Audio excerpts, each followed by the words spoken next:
Blinkist is the app that helps you become a more well-rounded person by letting you read or listen to an entire nonfiction book in just 15 minutes.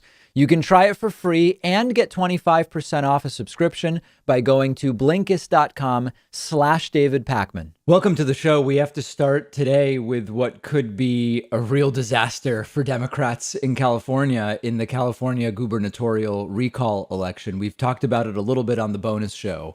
And I mean, to bottom line it for you, we could be looking at Democrats not only losing control of the governorship in California, but losing control because of pathetic or apathetic turnout from Democrats, and losing control to an absolutely radical, destructive, embarrassing Republican named Larry Elder. And we're going to talk about that as well.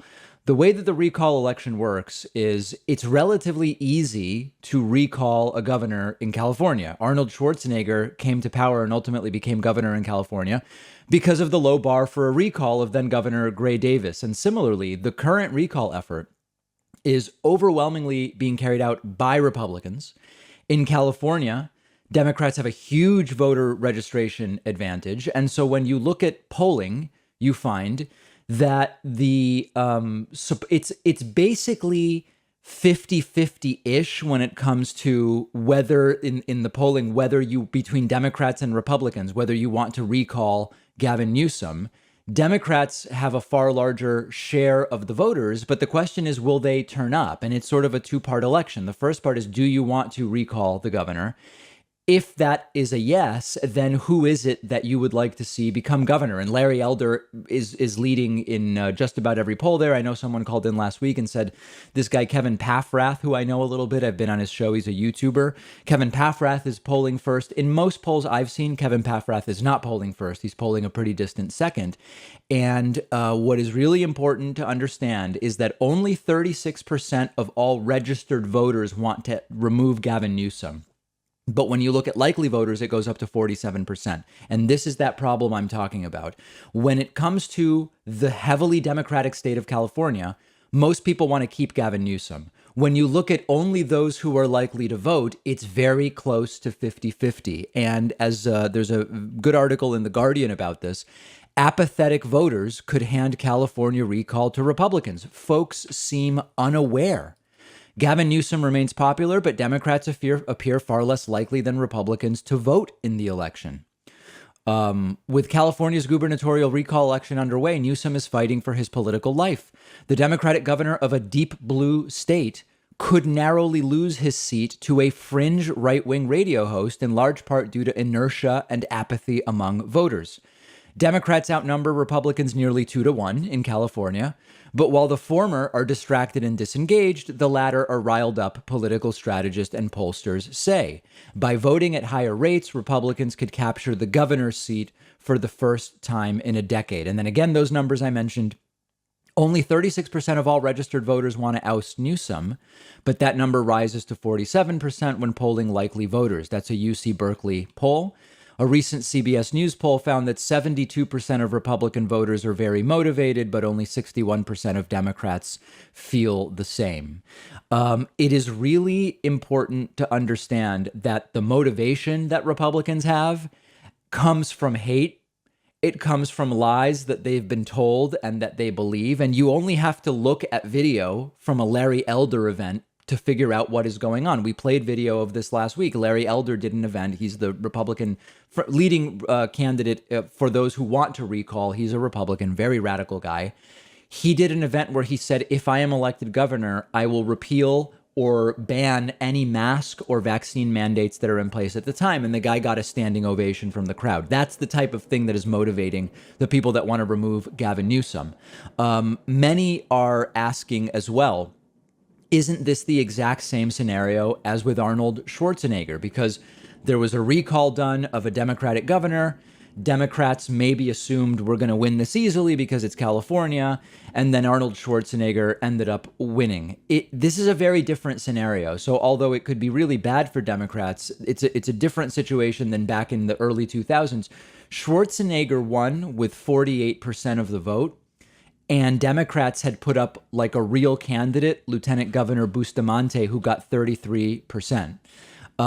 If the 2021 Democrats put up and had an actual candidate running in the recall side, it would potentially be a very different scenario. Now, Kevin Paffrath, I believe, is running as a Democrat, but really is a Republican and is running as a Democrat for strategic reasons and not a real Democrat in that sense. And so what you have is the incumbent Democratic governor simply running on say no to the recall, vote not to remove me. But if that doesn't happen, it will almost certainly be radical Republican Larry Elder who wins. So it's just a completely different scenario. Now, a little bit about Larry Elder.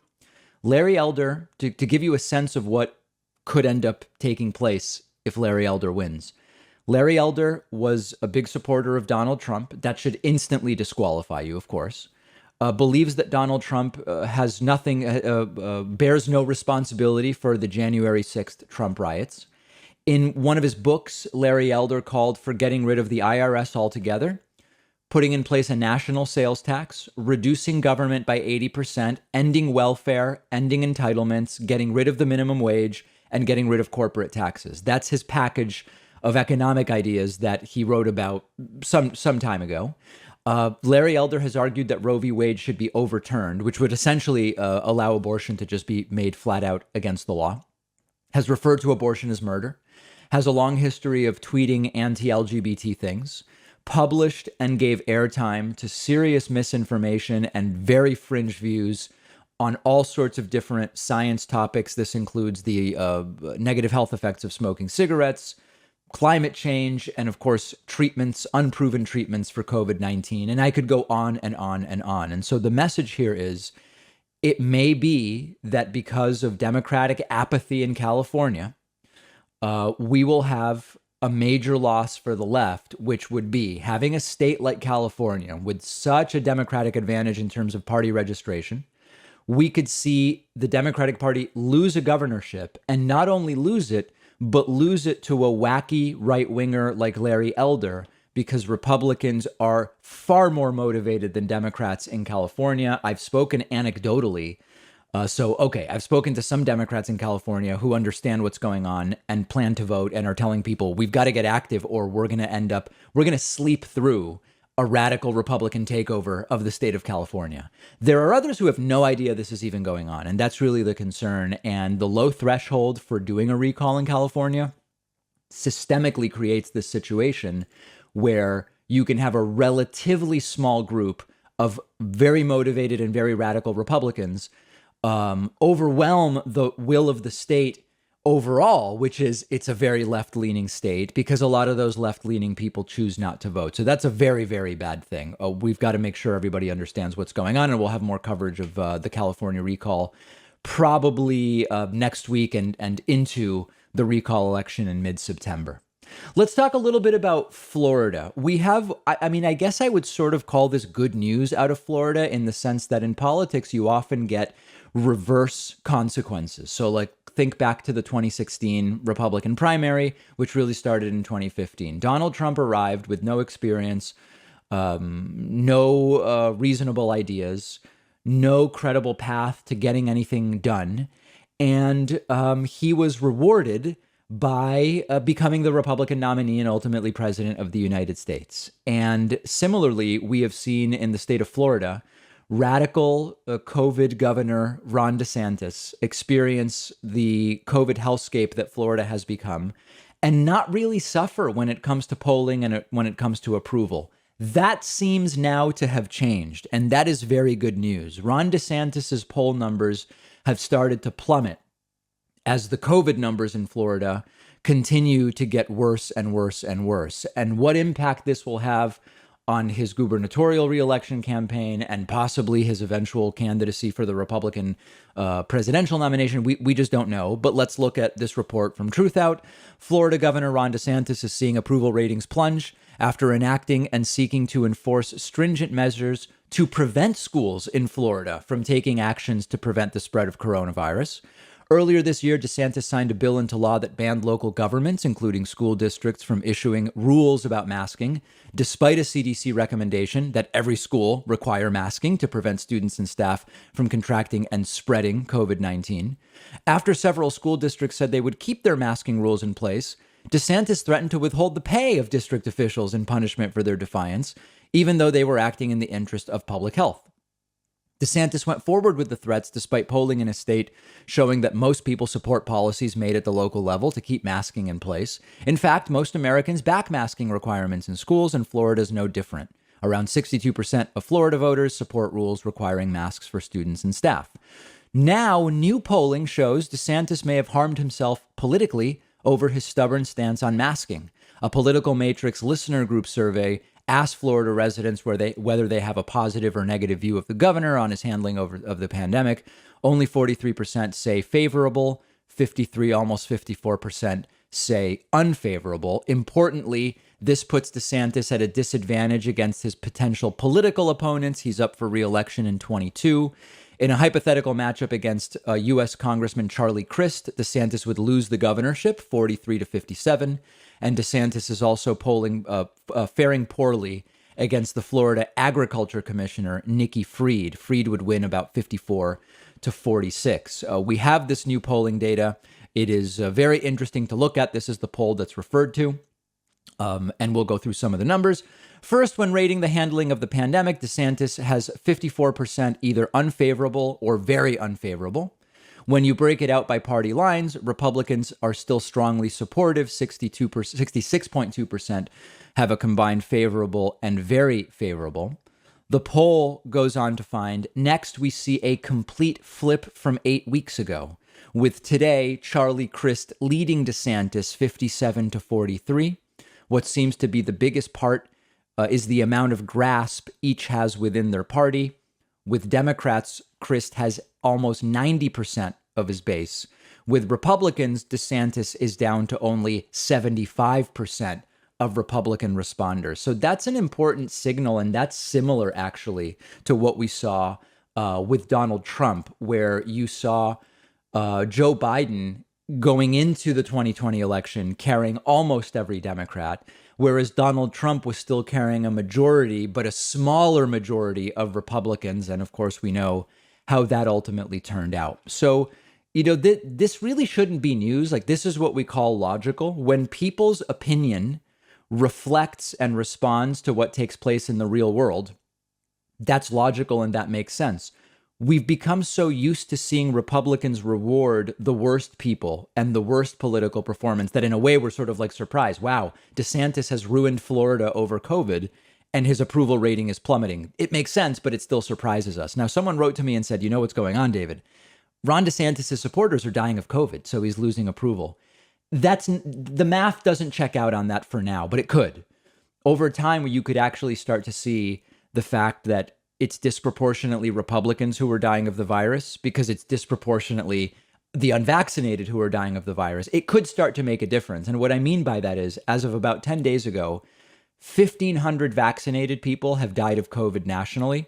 And meanwhile, 1,000 people a day are dying. So total 1,500 vaccinated, but every day 1,000 are dying, overwhelmingly the unvaccinated.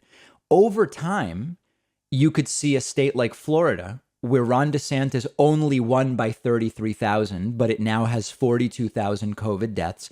It's conceivable you could get to a point where the death partisan gap could cost Ron DeSantis re-election.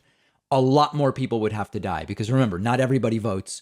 So of the 42,000 that died, probably about half are actual voters, maybe even less. And then within that, you have to look at the partisan split. It might only be a $7,000 death gap between parties. So very rough estimate, unless you see 120,000, 140,000 dead in Florida with a big partisan gap, I don't know that it would actually lead to DeSantis losing because his voters died. But the fact that we're even talking about how far are we from that math making sense tells you how insane the situation has become in Florida. If you're in Florida, let me know what the mood is there. Let me know what 2022 is looking like. That's a big, if Democrats were able to hold California in the recall and take Florida in 2022, it would be a really big deal heading into 2024. Let me know your thoughts. You can find me on Twitter at dpacman. What if you could read 10 books in just one sitting? That's exactly what one of my favorite apps lets you do. It's called Blinkist. And what they do is take thousands of popular nonfiction books. They condense them down into text or audio that you can consume in 15 minutes. Blinkist makes sure that you're getting all of the important core insights from each book. So it's perfect for exploring a book you otherwise wouldn't have time for. If there's a full book you're thinking about buying, you can use Blinkist to get a sample first. Just think how much you can enrich yourself by being able to soak up an entire nonfiction book in just 15 minutes. I recently read A Brief History of Time, of course, by the great Stephen Hawking. This is a book that I have been aware of for so long, and other things got in the way, and it was fantastic to check it out on Blinkist. Blinkist has books on politics, philosophy, science. They have 27 different nonfiction categories, and a subscription is only about $8 a month, and you get the entire library. But you can try it totally free and get 25% off a subscription when you go to Blinkist.com/David Pakman. I've put the link right underneath this video. Remember that if you like this show, or at least sort of, you can get more of it every day. We do an extra show called The Bonus Show for our website members every single day. You can sign up at joinpakman.com. Coupon code available, not mandatory, better21. Save yourself about 40%. And also you can get the commercial-free audio and video stream of the show every day as a website member. Want to go through some interesting posts I spotted this morning on the David Pakman Show subreddit? You can join more than 32,000 of our viewers and listeners on the subreddit at davidpakman.com/REDDIT. A couple of different things. One is, I don't know how many of you saw this video of Rudy Giuliani shaving his face with an electric razor, battery powered, I guess, technically, at an airport restaurant. I did see the video. I didn't really have much to say about it, but it's gotten a bunch of attention on the subreddit. There's something very sad about it, and we've talked a lot now about Rudy Giuliani's sort of fall from grace, and it's not, you know, I've said I don't really feel bad in the sense that he really brought this on himself, a guy who was widely praised and beloved even by some Democrats, rightly or wrongly. After 9/11, he was mayor of New York City at that point in time, and just squandered all the goodwill. Ended up not only becoming a big vocal supporter of Donald Trump's, but also going out of his way. Like, you can casually support Trump, but you don't have to go around spreading election lies and passing COVID. But he did that, and ultimately was suspended by the bar in Washington, D.C., I believe in New York, due to reciprocity, and ended up becoming the target of investigations, which we don't know ultimately where that will end. Having his home raided, having his workplace raided, farting multiple times in public during public hearings, and just humiliating himself in all ways. It's really stuff he's brought on himself. But as funny as the video is of Rudy shaving, sitting there at a table at an airport restaurant shaving, it did also kind of bum me out. You know, he's close to 80 years old, and it just seems like it's all kind of falling apart for him. I'm not saying that he didn't bring it on himself. I'm just saying the video did bum me out a little bit. Curious to hear your thoughts. Another user on the David Pakman Show subreddit posted, "A Trumpist told me it doesn't take a genius to believe the election was stolen.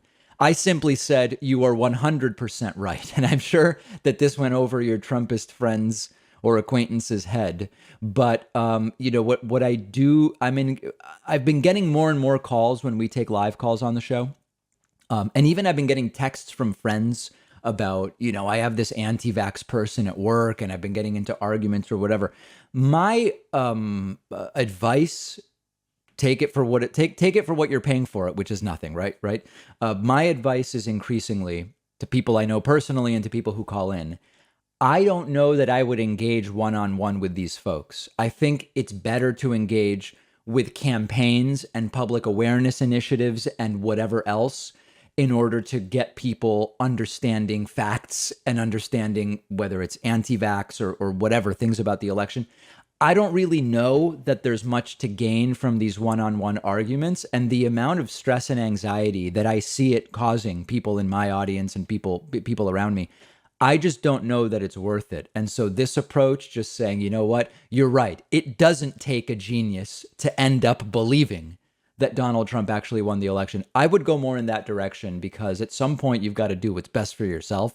And it seems it's really bad for a lot of people to be engaging in fruitless conversations with ignorant people who have been the targets of weaponized disinformation and propaganda. That's my sense. But if you think it just makes sense to keep arguing, let me know. I'm open to that idea.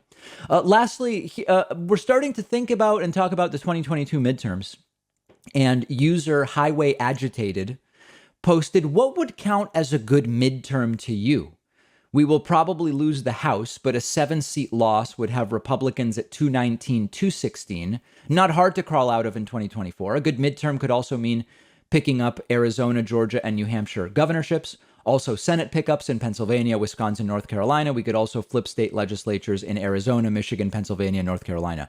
I actually think it's just too early to say what a good midterm would look like. Obviously, a good midterm would be one where Republicans don't take control of the House or Senate. I know that there are lots of people already kind of calling it a lost cause and saying, obviously, Democrats are going to lose X, Y, and Z.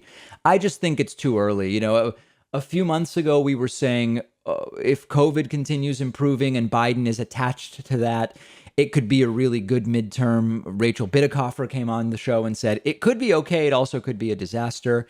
In the aftermath of Afghanistan, it started seeming like, wow, Democrats are tainted and it's just going to not go well. But at the same time, voters tend to have short political memories. I just think it's too early at this point. I was going over, this is actually interesting. I had a call with our YouTube rep last week, and we were just going over for planning purposes. When does the midterm typically start in terms of media interest? It's typically way later. It's often not until April, although more recently it's been more like March, and this year is expected to maybe get going as early as February. The point is, I think we probably have at least 5 or 6 months. I think we've got to see how does COVID go through the fall and winter? Does Joe Biden get another major accomplishment? Is anybody still talking about Afghanistan in January, February? I think in mid-February, we will start to get a sense of what the midterms are going to look like. And at that point, I'll tell you what is a sort of good, better, best, and disaster scenario. Join the discussion at davidpakman.com/Reddit. I want to do a little bit of an update on a story. There is a news story here, but there also isn't, in the sense that we already had the facts about the real COVID mortality and fatality rate in the state of New York. There are a bunch of different headlines now which say things like, New York governor acknowledges nearly 12,000 more COVID fatalities than publicized by Andrew Cuomo. And the story goes, New York Governor Kathy Hochul promised more government transparency on her first day in office. And by day's end, her administration had quietly delivered it by acknowledging nearly 12,000 more deaths in the state from COVID-19 than had been publicized by her predecessor, Andrew Cuomo. New York now reports nearly 55,400 based on death certificate, up from 43,400 that Cuomo had reported to the public as of Monday, his last name in office. We are now releasing more data than had been released before publicly, so people know the nursing home deaths and hospital deaths are consistent with what's being displayed by the CDC. Got a bunch of emails from people saying, David, I don't understand. I looked on, Worldometers and the CDC website, nothing changed. And that's exactly right. The scandal here was that the Cuomo administration was not acknowledging roughly these 10 to 12, what was 10 now is known to be 12,000 COVID deaths. But the CDC was always acknowledging them, and websites like Worldometers and others are based on CDC data. So this is more of a political story than it is there's actually 12,000 more people that died. We knew about that and we reported it. Feels like it's been a couple of months since we learned of that. Now, when it comes to Andrew Cuomo, what is even worse, the COVID stuff or the sexual harassment stuff? I think at the macro level, not to diminish what Andrew Cuomo has been credibly accused of based on a report, I think that the COVID stuff, without a doubt, has been worse. But this is not actually new information. It's just that it's now being acknowledged formally by the state. Good to see the new governor acknowledge it. At the same time, there's an aspect of this that seems very political in the sense that the data was already out there. We covered it months ago. This sort of is like a get out of jail free card for everybody else in the executive branch. And it's probably legitimate to say, really, this is Andrew Cuomo. They threw Cuomo out. Cuomo gets the blame. And now Kathy Hochul, or is it Hochul? I actually don't know how it's pronounced. Acknowledges it. And it's sort of like, hey, everything's good now. While the truth is, it's very hard to imagine that more people within the administration of the state government of New York didn't know that this was going on. So there's an aspect of this that feels like this is the perfect timing to just acknowledge it and move on and try to avoid any other consequences for anybody now that Cuomo's gone and the numbers match the CDC.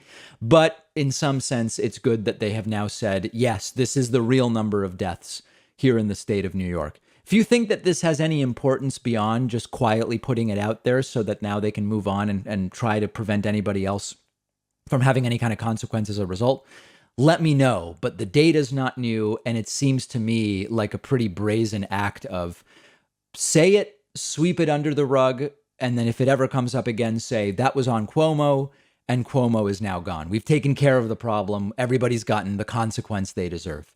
Let me know. We'll be covering this more on our Instagram, where you can find us at David Pakman Show. Find me on Instagram as well at david.pakman. Don't forget that the best way to support the David Pakman Show is by becoming a member, which gives you access to the daily bonus show, the regular show with no commercials.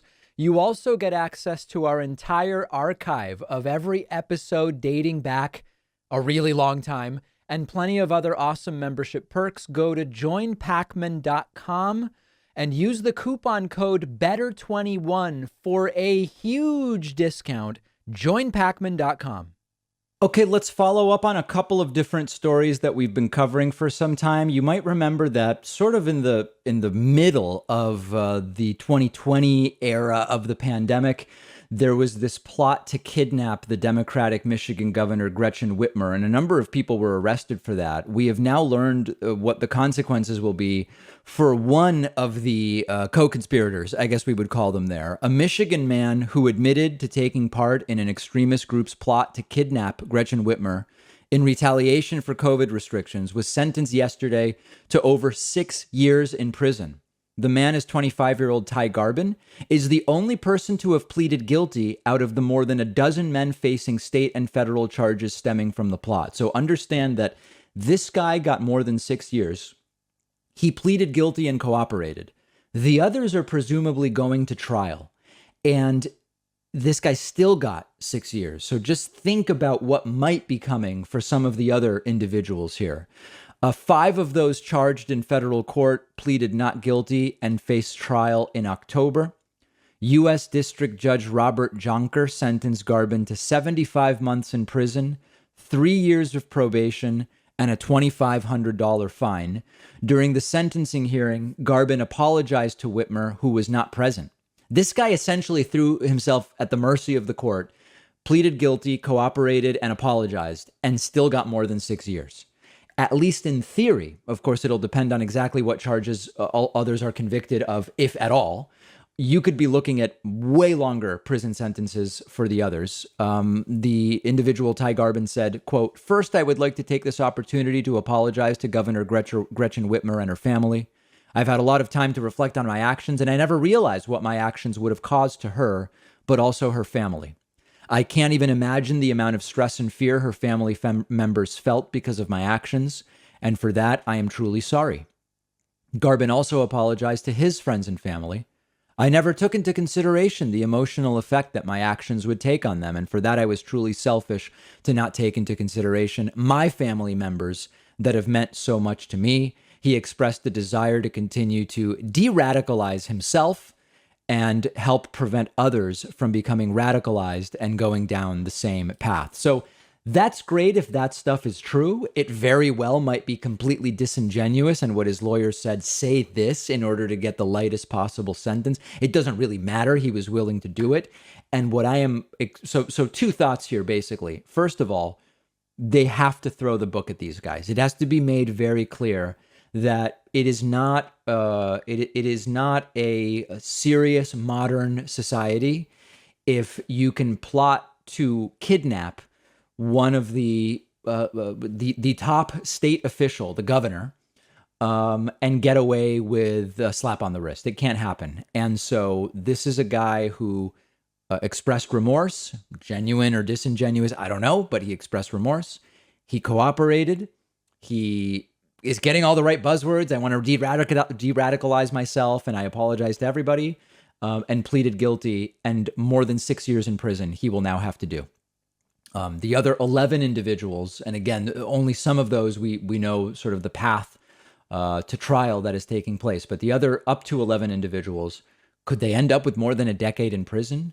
We don't know. We'll have to wait. But this is exactly the way that this needs to be handled, because this is extraordinarily serious. And unfortunately, there's this very similar dynamic with the January 6th Trump rioters. And we've started to see some of those sentences come in. We covered one on the bonus show 2, 3, maybe it was more like 4 weeks ago.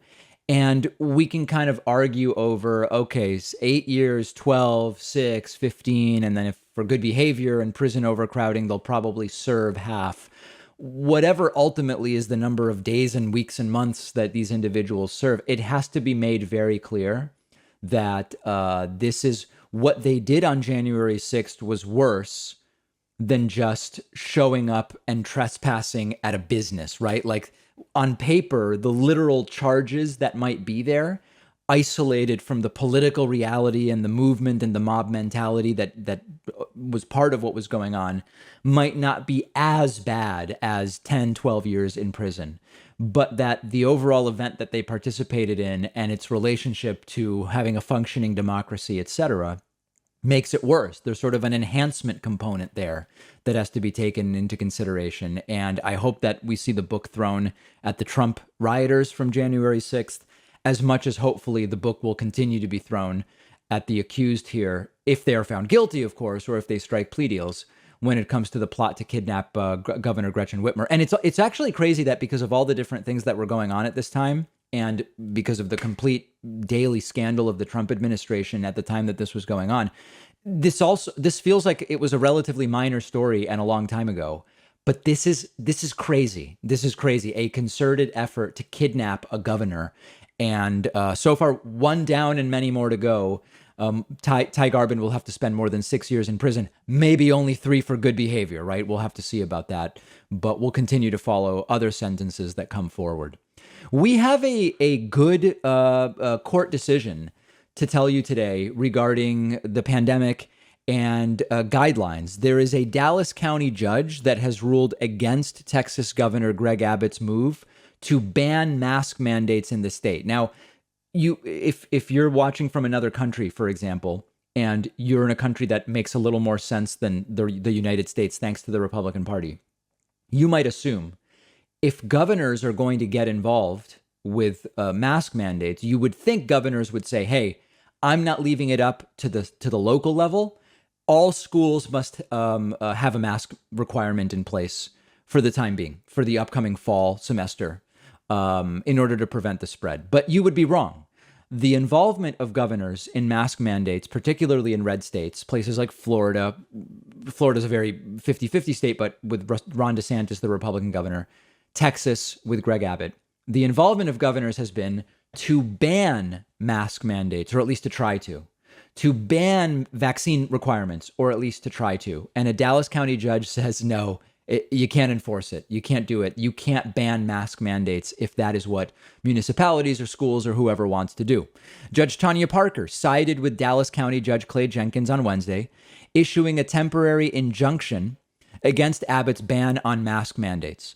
The move will allow Jenkins' mask order, in addition to similar policies in other local school districts, to remain in place for the time being. Jenkins will now have the ability to issue penalties to individuals who don't comply with the county's policy, which requires that masks are worn in businesses, schools, and county-owned buildings.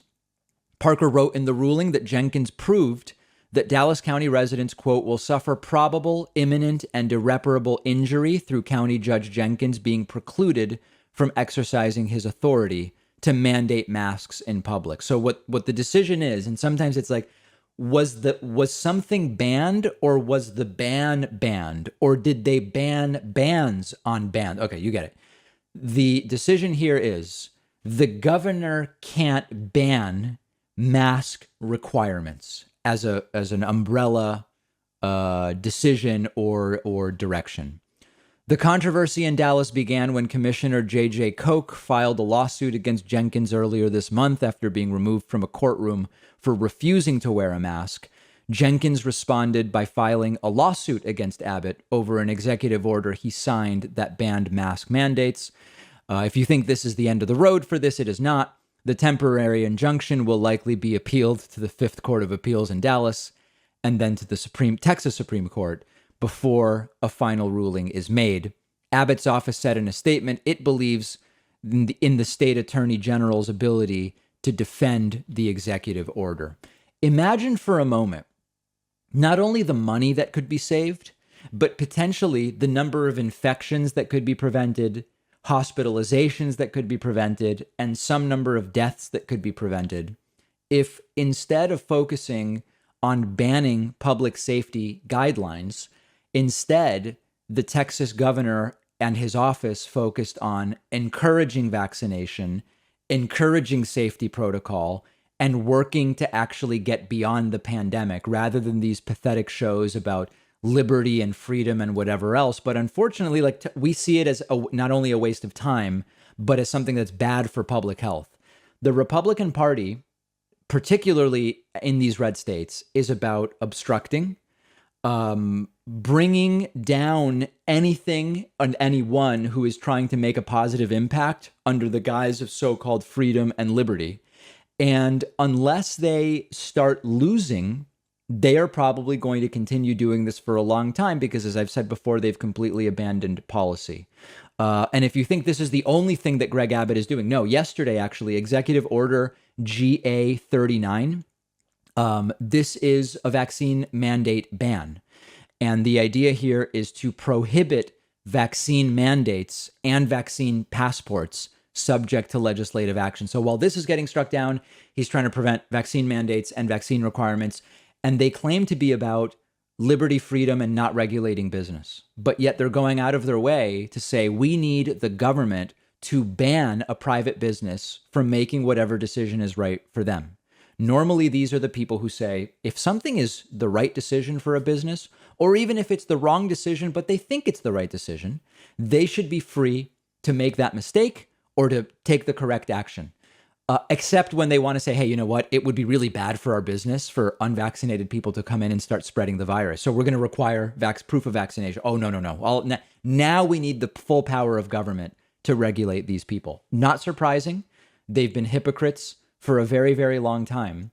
And hopefully, I mean, we're sort of in a race here, not only against the virus, but we're in a judicial race of sorts where we're constantly needing courts to weigh in and to prevent destructive actions, often self-destructive actions. And if you want to take a look at where Texas may be heading, just look at the COVID hellscape that is Florida, look at Mississippi, look at Alabama. Texas benefits from the fact that their healthcare infrastructure is better than Mississippi and Alabama. Mississippi and Alabama are absolutely the worst.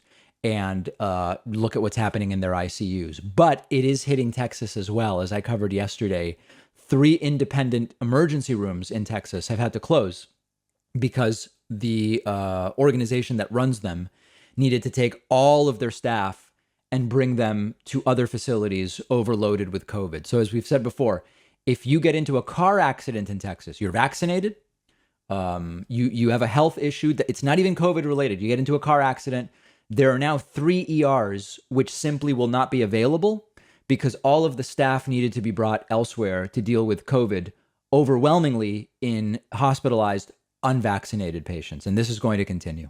We'll take a quick break. After the break, I do want to talk about a bunch of you sent me these clips from an anti-vaccine rally in New York City. It's scary. It's scary. It's entertaining and it's cartoonish, but it's also really, really, really scary. We'll take a look at those videos right after this short break. If you value what we do at The David Pakman Show, remember to support us on Patreon. Go to patreon.com/David Pakman Show, where you can get access to behind-the-scenes videos, the Daily Bonus Show, the commercial-free Daily Show, as well as special discounts on merch, including hats, hoodies, mugs, and t-shirts. You can support the show for as little as $2 a month. Check it out at patreon.com/David Pakman Show.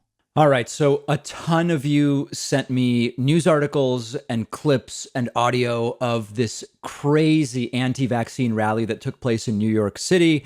I don't know. I mean, listen, I understand that. I think in some sense it's surprising to some people that this is going on in New York City because New York City is such an overwhelmingly liberal place. But, it only takes a few crazies. And in particular, based on the interviews I saw, some of these people were coming from other states anyway. There was some wacky woman from Pennsylvania saying she's protesting against vaccines in New York because she believes soon the mandates are going to come to Pennsylvania or whatever the case may be. I'm going to play some of these clips, and I want to make sure everybody understands. These are funny. Like, it's okay to see these as funny and also recognize that because of it, the very unfunny reality of the continued COVID spread and possible inability to ever get to herd immunity in any real sense may come as a result of the fact that these people exist. Here's one woman ranting. Well, let's just look at these. I think she has a baby with her, and I can't tell if it's a baby. It is a baby. Okay, it looked maybe like it was a dog in a carrier. No, she has a baby, and she's here ranting about how terrible vaccines are as we see kids increasingly in ICUs with COVID. I mean, it's like there's no language that can even adequately express the absurdity of this. Let's get into the first clip here and, maybe get the kids out of the room. These clips are disturbing. I cannot afford to let my girls grow up in a world where the government is allowed to force an experimental injection into their bodies. I want to leave you with 2 thoughts. A USA chant drowning out the insane anti-vax rhetoric. What a country, folks. Okay, yeah. So that's that. I don't even really know where this next clip kind of fits in. This is more about the tone than the substance, or more about the flavor than the material or something like that. They did the national anthem, and this is another just weird. This is really a cultural thing where whether it's a blue state or a red state, they'll have an event for anything. It'll be a Mike Pillow rally. It'll be an anti-vax thing. It'll be an anti-mask protest out in a parking lot. We covered this. Out in the parking lot, the anti-mask protesters, I think, did both the Pledge of Allegiance and the national anthem. So this is just watch your ears, but these are the sights and sounds of the anti-vax rally. For the land of the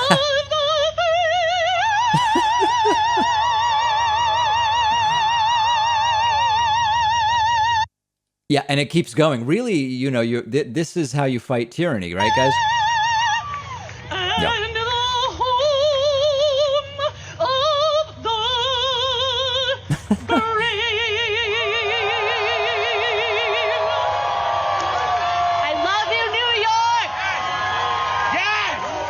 Yeah. Guys, what do I even say about that, right? I mean, let's just move on to the next clip, okay? I don't even know that the next one necessarily needs any introduction. Let's listen. Just as surely, and I love a sign in here, as discrimination based on race, gender, age, sexual orientation, religion, and ethnicity have led to misery, policies that discriminate against the unvaccinated will do the same thing. Thank you. Yeah. So as you can tell there, the idea is to analogize that discrimination by a business, for example, on the basis of race is bad. It's also illegal. Or discrimination on the basis of gender or sexual orientation, although discriminating on the basis of sexual orientation is legal in many states, or religion or ethnicity or whatever. It's the same as saying, hey, you got to be vaccinated to come in here because you present a public health risk. Being black and going into a store doesn't present a public health risk. Being gay and going into a store doesn't present a public health risk. Being unvaccinated does. And so the analogy is, of course, terrible. And by the way, being vaccinated or unvaccinated is a choice. Now, in a sense, religion is also a choice. And we've talked about this before. Should religion even be protected as a class? And on the basis of it being a choice, you could make the case that it really shouldn't. On the other hand, there's the argument that, well, it's such a part of, such a core part of what the United States is based on. It's based on freedom from religion as well as freedom of religion. And I think I'm not going around saying remove religion, but you can make the case that what we're really trying to focus on here is not discriminating on the basis of immutable conditions, things that are just who you are. And choosing not to get vaccinated is not an immutable characteristic. And so the analogy is completely wrong. Last clip here. This is sort of a medley. This was put together by The Recount. It's really good. All of these clips are actually from The Recount Twitter account, which has done a really good job covering this stuff. This is a medley of the anti-vax rally in New York City. Take a look at this. This is not an anti-vax rally. To force an experimental injection into their body. They're not vaccines. They're poison. A vaccine? This isn't a vaccine. This is some kind of a bio-pharma injection. My name. Well, yeah, it is an injection. It was made by pharma. I guess the prefix bio applies. I think we're maybe talking about a distinction without a difference there. That's maybe my favorite moment. Here's another guy. This is a sort of a Keanu Reeves type guy saying something very, very important. Garrett Ramirez, I am a socialist, proudly. You don't get many of those in this movement. Whoa. Yeah, so people booing the socialism, but cheering for the anti-vax. Now, that's actually a really interesting thing to talk about. I think for 8 years on this show, for a while, we've covered other anti-vax movements. There's never been anything like with the COVID vaccine. But for example, the measles anti-vax movement we've covered. And I've explained, and we've looked at this phenomenon where you see these anti-measles vax enclaves in really red areas and in really blue areas. And the reason is that left-wing anti-vax and right-wing anti-vax have kind of been pulled together for different reasons. The right-wing anti-vaxxers don't want the government being involved in public health campaigns and vaccine requirements and vaccinations. Okay. The left-wing anti-vax are skeptical of big pharma because they're skeptical of lots of types of corporations, and they end up together. And that's super interesting, where these really are strange bedfellows. Let's look at that again. This is an anti-vax socialist who says, I am here and I am anti-vax, and he actually gets booed for at least initially. My name is Garrett Ramirez, and I am a socialist, proudly. Yeah. You don't get many of those in this movement. Ooh. Whoa.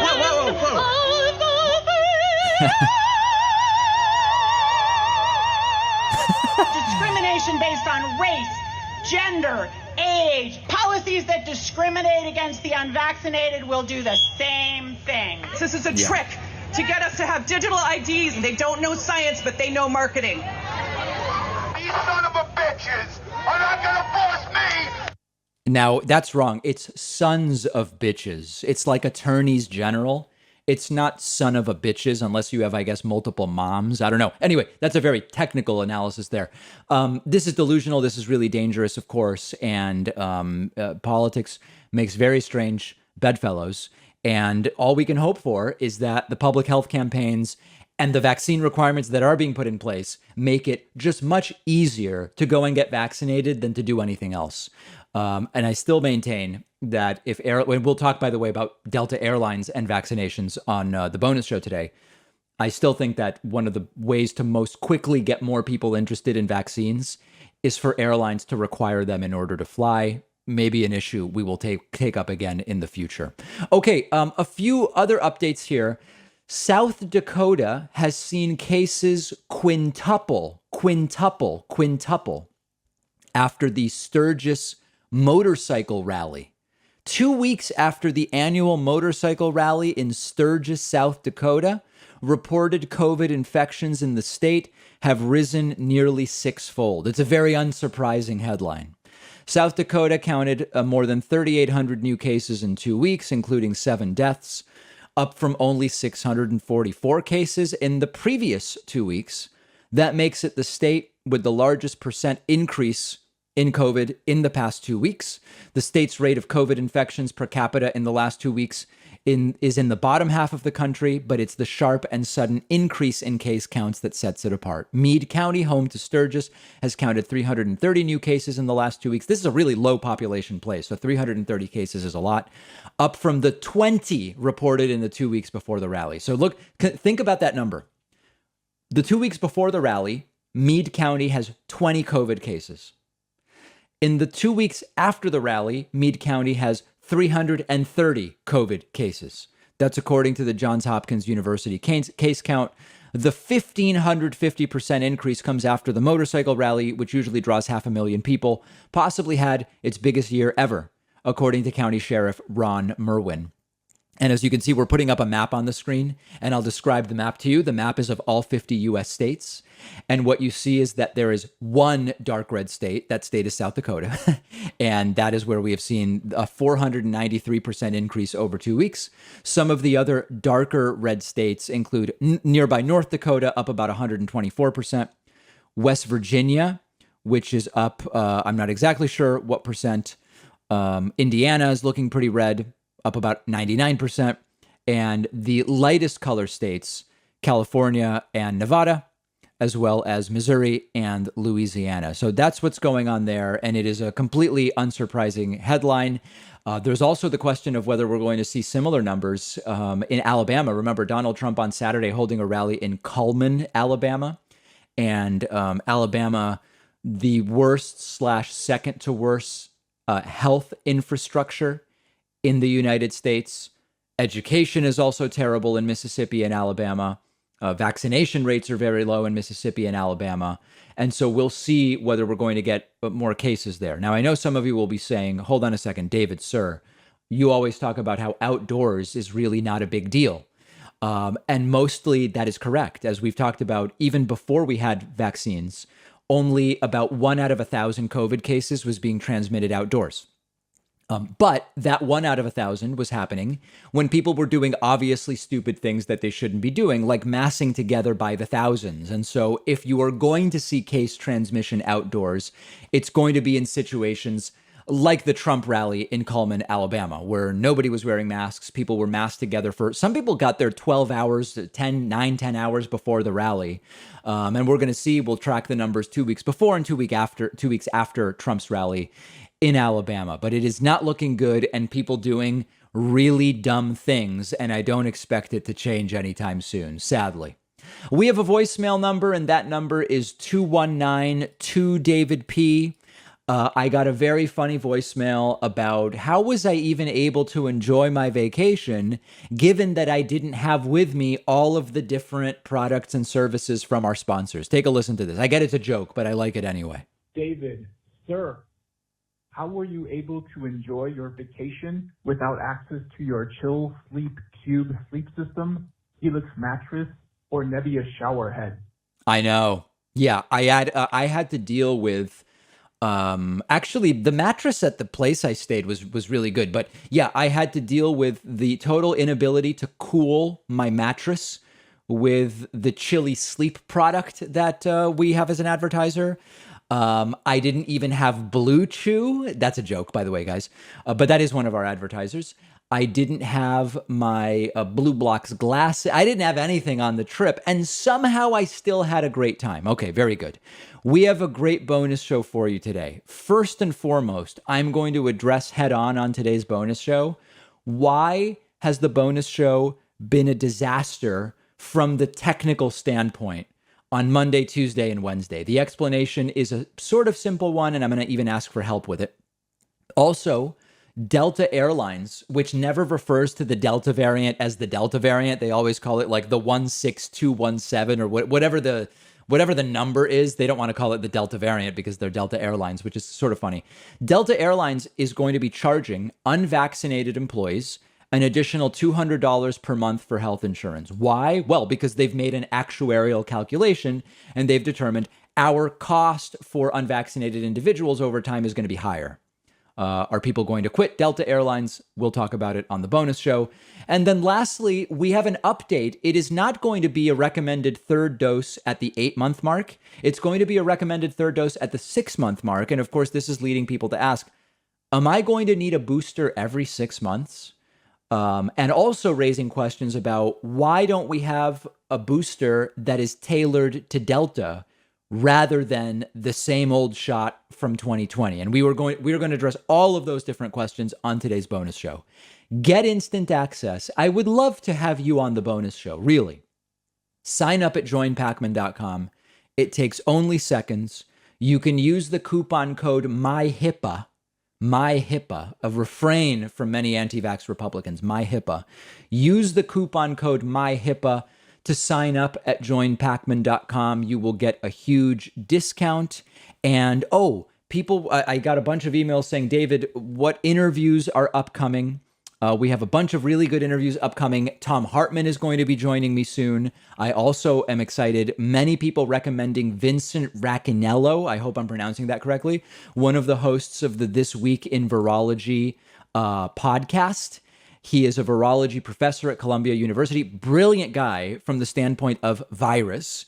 He will be joining me, and we've got a bunch of other great guests upcoming. So I'll talk about that more early next week. But for today, grab that membership. I will see you on today's bonus show, or sadly otherwise, we'll have to wait until tomorrow to be together again.